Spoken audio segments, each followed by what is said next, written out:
C'était aujourd'hui la remise du rapport des assises de lutte contre l'antisémitisme que j'avais initié il y a maintenant près de 3 mois.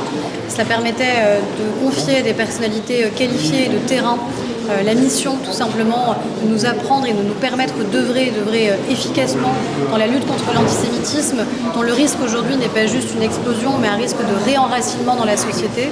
Ce qui était très important, c'est de le faire dans un contexte aussi universaliste. Universaliste pourquoi ? Parce qu'on ne traite pas de manière distincte les différentes formes de haine.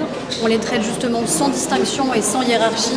Et dans le contexte malheureusement que notre pays a à subir depuis l'assassinat d'Aboubacar C, c'est d'autant plus important de rappeler évidemment ces valeurs universalistes et laïques. Sur la question de l'antisémitisme, il y avait pour nous 2 piliers, l'éducation d'un côté, la sanction de l'autre. Éduquer parce qu'il n'y a pas de génération perdue, parce que nous faisons de la politique et donc que nous croyons que le sursaut il est possible et qu'il est même évidemment nécessaire. Meilleure protection de nos enseignants, qu'ils soient dans l'enseignement scolaire ou dans l'enseignement supérieur, pour leur garantir évidemment de pouvoir transmettre des savoirs, le faire de manière libre, mais le faire aussi en toute protection de leur intégrité et de leur liberté d'enseignement. Et puis meilleure formation des enseignants et transmission donc à nos enfants. Et puis un enjeu sur la sanction.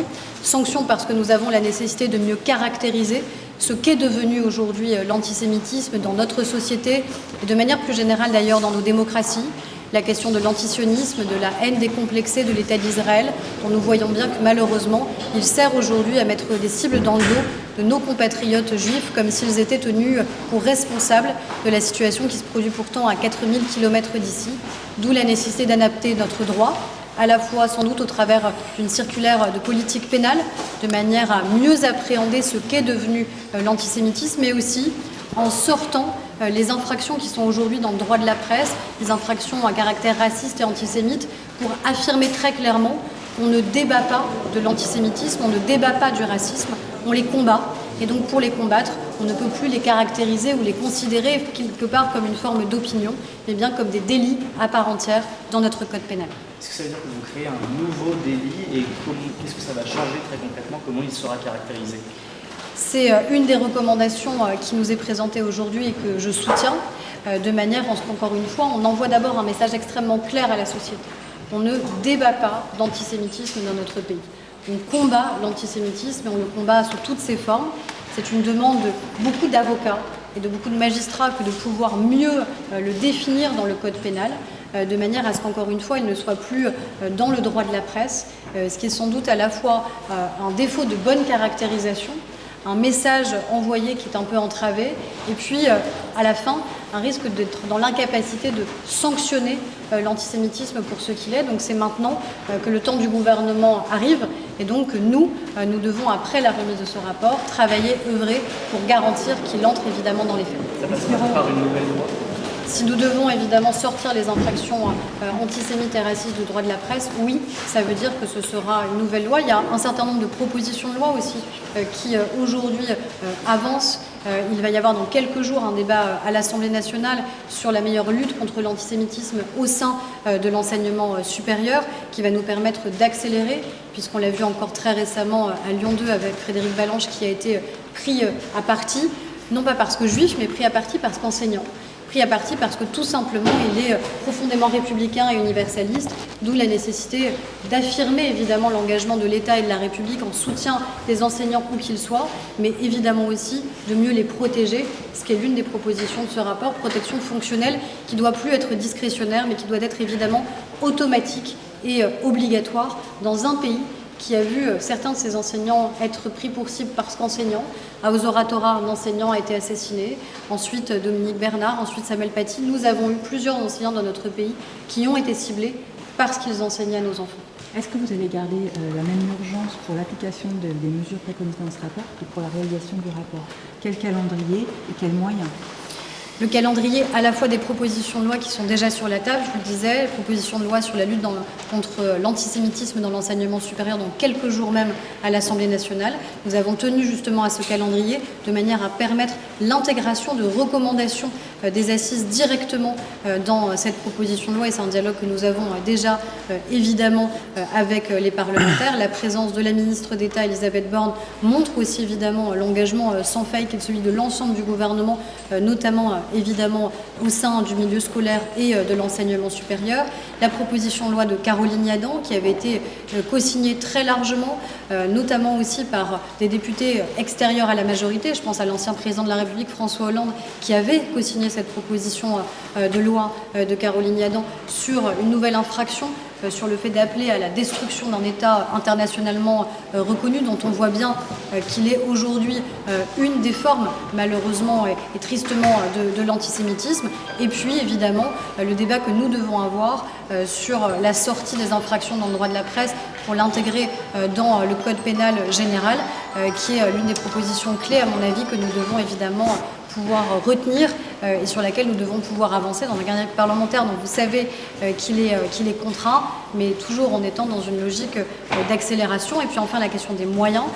Depuis 2017, les moyens ont constamment augmenté sur la question de la lutte contre l'antisémitisme, tant sur la question de la sécurisation des lieux, malheureusement, des écoles juives, des lieux de culte aussi, évidemment, avec le ministère de l'Intérieur, la meilleure formation des magistrats.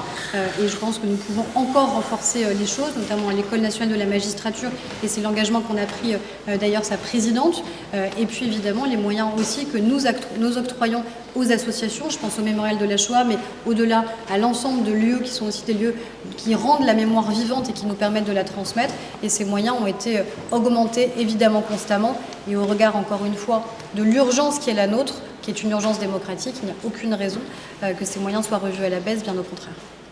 Est-ce qu'il y a des programmes, par exemple, vous avez parlé de changer les programmes scolaires, est-ce que là, il y a aussi un calendrier ?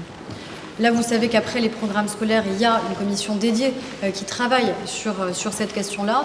Nous avions au cœur des groupes de travail, évidemment, le monde de l'enseignement. À la fois, il y avait des professeurs qui étaient engagés dans ce groupe de travail, mais il y avait aussi la directrice générale de l'enseignement scolaire, Caroline Pascal, qui était pour garantir aussi que ces propositions puissent ensuite être très opérationnelles et puissent avancer. Je pense à la question aussi de la formation des enseignants, introduire le fait qu'il y ait des épreuves spécifiques liées à la lutte contre l'antisémitisme et le racisme dans les concours que passent aujourd'hui nos professeurs, qui montrent à la fois non pas juste un engagement de papier, mais un véritable engagement pour mieux former nos enseignants et donc pour ensuite mieux délivrer les savoirs et mieux les transmettre.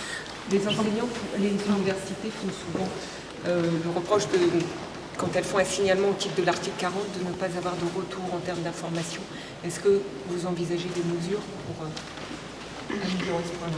Oui, nous y travaillons évidemment avec le garde des Sceaux de manière à garantir que quand il y a eu un signalement au procureur de la République, et aujourd'hui de manière systématique, ces signalements ont évidemment lieu. Le pas de vague, c'est derrière nous. Le pas de vague, ça suffit, et le pas de vague, c'est celui en fait qui provoque des drames. Et donc c'est la nécessité aujourd'hui d'avoir des signalements qui sont des signalements systématiques. Et c'est bien ce qui se passe et qui est réalisé notamment par les présidents d'université. La nécessité ensuite évidemment de les tenir informés des procédures qui peuvent avoir lieu. Et évidemment, ça, le garde des Sceaux, Gérald Darmanin, il est extrêmement attentif. C'est vraiment une réponse globale qui est celle de l'ensemble du gouvernement, pas juste la mienne. Moi, je garantis justement que ce soit l'ensemble du gouvernement qui puisse ensuite en être imprégné, mais il y a une action qui est déterminée, parce que c'est ça qui nous garantira de tenir ensemble et de tenir évidemment la République. Merci Laure Taillou. Vous avez c'est important. Oui, c'est extrêmement important parce que dans la République française, il n'y a aucune distinction et aucune hiérarchie évidemment entre toutes les formes de haine. Et je crois que cet assassinat a, et heureusement, ébranlé toute la société. Et de la même manière que notre devoir de fraternité, c'est de se sentir touché, ébranlé quand un de nos concitoyens juifs est touché, quand bien même on n'est pas juif soi-même, ça doit être évidemment la même chose et le même mouvement quand un Français est touché parce qu'il est aussi musulman. Ce sont d'abord des Français qui sont attaqués, qui sont pris pour cible, et la haine anti-religieuse, quelle qu'elle soit anti-juive ou anti-musulmane, est évidemment insupportable, intolérable dans la République, et face à toutes ces formes de haine, nous sommes évidemment absolument intransigeants. Bruno Retailleau a annoncé vouloir déclassifier un rapport sur le frérisme dans la société. On sait que le frérisme est un musulman inhérent à l'antisémitisme en France. y compris donc dans les universités. Est-ce que c'est quelque chose qui fait partie de votre projet de lutte contre l'antisémitisme, le combat contre le frérisme? Évidemment, parce que malheureusement, la résurgence de l'antisémitisme est liée à la question de l'idéologie islamiste. Et c'est une idéologie. On ne parle pas là de religion, on parle d'une idéologie politique et d'un projet politique qui est porté à l'encontre de nos démocraties. Et donc c'est évidemment notre responsabilité de dire clairement ce qu'il en est, y compris en présentant un certain nombre de documents à la connaissance de l'ensemble des Français et de la presse, mais surtout de lutter de manière implacable contre. Je rappelle que nous avons œuvré en la matière avec le président de la République.